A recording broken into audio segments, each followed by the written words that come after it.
सुबह सपा के मुखिया ओम प्रकाश राजभर के बेटे अरुण राजभर की शादी इन दिनों उत्तर प्रदेश के सियासी हलकों में काफी हलचल मचाए हुए है।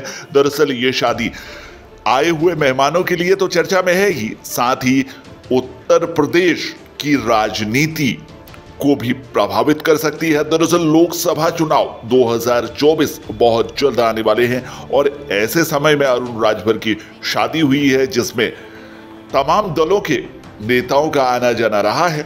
आपको बता दें कि सुबह सपा के राष्ट्रीय अध्यक्ष ओम प्रकाश राजभर के बेटे अरुण राजभर की शादी के बाद मंगलवार को वाराणसी में रिसेप्शन भी हुआ। इसमें भाजपा सपा समेत कई दलों के नेता पहुंचे थे। राजभर के भोज में पूर्व एमएलसी और माफिया ब्रजेश सिंह और पूर्व सांसद धनंजय सिंह भी पहुंचे थे। मुख्तार अंसारी और अफजाल के जेल में होने के चलते भतीजे विधायक मन्नू अंसारी भी रिसेप्शन में पहुंचे थे। वहीं मुख्तार के कुछ करीबी और विरोधी खेमे के नेता भी इस रिसेप्शन में नजर आए। इस राजनीतिक जमावड़े से पूर्वांचल में नए समीकरण बनने की बात भी कही जा रही है।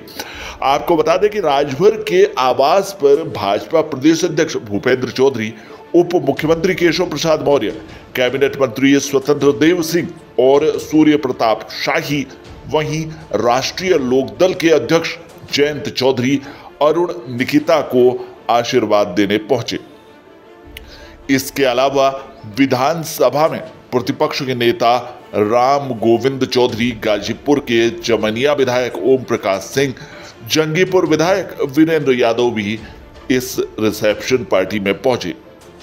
राष्ट्रीय लोकदल के राष्ट्रीय प्रवक्ता अनिल दुबे, रोहित अग्रवाल जहां इस रिसेप्शन में पहुंचे, वहीं जाफराबाद विधायक जगदीश नारायण राय, महादेवा विधायक दूधराम, मार्टिनगंज के नवनिर्वाचित चेयरमैन सौरभ सिंह, पूर्व एमएलसी राजदेव सिंह ने भी पहुंचकर आशीर्वाद दिया। इसके अलावा मुख्यमंत्री योगी आदित्यनाथ के सलाहकार अवनीश अवस्थी, वाराणसी के मेयर अशोक तिवारी, विधायक अवधेश सिंह ने भी इस पार्टी में शिरकत की। इसके साथ ही कई आईएएस, पीसीएस, पीपीएस अधिकारी भी इस पार्टी में नजर आए। इसके साथ ही प्रधानमंत्री नरेंद्र मोदी और मुख्यमंत्री योगी आदित्यनाथ की बधाई संदेश भी राजभर के आवास में पहुंचा।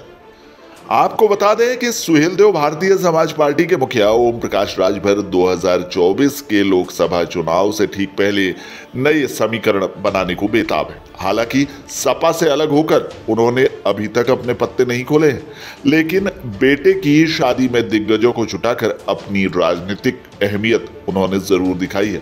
रिसेप्शन में भाजपा नेताओं के आगमन ने राजभर के नए सियासी गठबंधन की अटकलों को हवा भी दी है। इसके साथ ही विपक्षी नेताओं के पहुंचने से 2024 में नई राजनीतिक संभावनाओं को भी बल मिला है।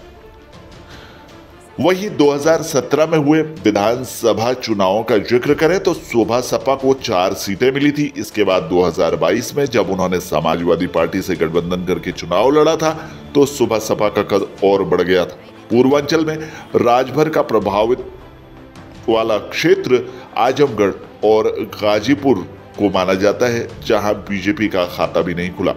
मऊ जिले में बड़ी मुश्किल से एक विधानसभा सीट ही भाजपा जीत पाई, जबकि तीनों सीटों पर सुबह सपा गठबंधन को जीत मिली थी।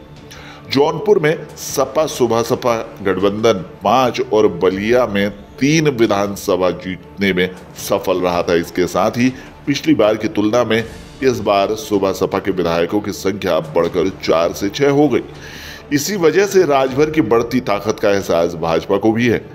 वहीं लोकसभा चुनाव से पहले भाजपा का सबसे ज्यादा फोकस पूर्वांचल पर है, क्योंकि पूर्वांचल की कई सीटें ऐसी हैं जहां 2019 में प्रधानमंत्री नरेंद्र मोदी की जनसभा के बावजूद भाजपा के लिए जीतना मुश्किल भरा रहा था।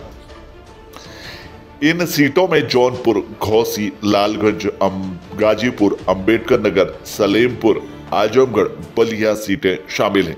वैसे भी ये सीटें बीजेपी के लिए हमेशा से ही बेहद मुश्किल सीटों में शुमार रही हैं। ओपी राजभर का इन सीटों पर खासा प्रभाव है। राजभर समाज के वोटर घोसी, गाजीपुर, लालगंज और सलेमपुर में निर्णायक भूमिका में भी हैं। इसीलिए समाजवादी पार्टी से गठबंधन टूटने के बाद राजभर का नजरिया बीजेपी की तरफ बदला है। जहां उनके तेवर भाजपा के लिए नरम पड़े हैं, तो वहीं उन्होंने भाजपा के कई बड़े नेताओं को बेटे के रिसेप्शन में बुलाकर नई सियासी हवा दे दी है, जिसके बाद यहां पर राजभर ने काफी देर तक उनसे चर्चा भी की और अब भाजपा के साथ उनके जुड़ने के संकेत साफ साफ दिखाई दे रहे हैं। वहीं बीते कुछ महीनों में राजभर खुले मंच से समाजवादी पार्टी पर निशाना भी साध रहे थे। मुख्यमंत्री योगी आदित्यनाथ की तारीफ भी कर रहे थे। इसी वजह से सरकार ने उन्हें वाई श्रेणी की सुविधा उपलब्ध करा दी है। सियासी जानकारों की माने तो ओपी राजभर पूर्वांचल में बीजेपी के संभावित साझेदारों के रूप में देखे जाने लगे। 2022 में विधानसभा चुनाव के बाद से लगातार बीजेपी को संकेत भी भेज रहे हैं।